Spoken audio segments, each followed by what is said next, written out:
Let's get more on the story. I'm joined by Phil Robertson, the Deputy Director for Asia at Human Rights Watch in Bangkok. Many thanks for speaking to us here on TRT World. Sure. Phil, there have been numerous reports, a lot of high-level discussions on the plight of the Rohingya. Yes, this new report from the UN is shocking, but will it really change anything on the ground? As of yet, we've still heard nothing from Myanmar. Well, they're now denying, actually, that any sort of resolution from the UN Human Rights Council is something that they're going to abide by. The Myanmar authorities, I think, are once again denying and ignoring the international community. And this is why it's so important for the UN Security Council to act. They didn't do so yesterday. Again, they talked a lot, but there wasn't any movement towards a referral to the International Criminal Court.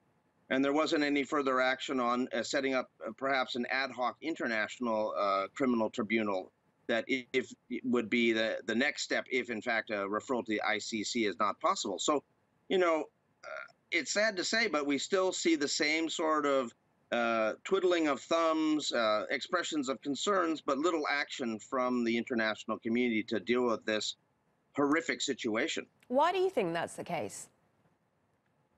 Well, I think that at this point, China blocking any sort of action at the UN Security Council just shows how very clear the anti-human rights agenda of China is. They are prepared to defend the worst crimes in the defense of a client state like Myanmar. And, I think that they're trying to play geopolitics with this. Unfortunately, I think what's going to happen is we're going to have to get the Human Rights Council again to act, and act they will next month. The UN report made an interesting point about the Myanmar military committing these human rights abuses against minorities in Myanmar for decades without impunity. This is not just something that's come about in the last few years. So they've never been held accountable for this, not even in the past. Well, that's correct, and that's part of the problem because they've gotten used to getting away with it.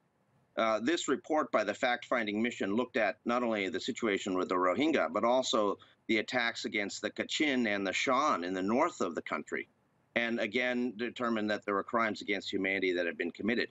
There was a commission of inquiry that was discussed back in 2010 before the transition in Myanmar started, looking at all the abuses that the Tatmadaw had committed in eastern Burma over the decades before that.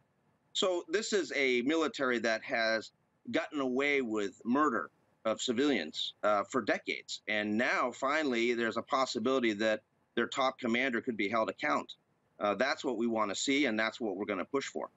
Phil Robertson, Deputy Director for Asia at Human Rights Watch in Bangkok. Many thanks for speaking to us.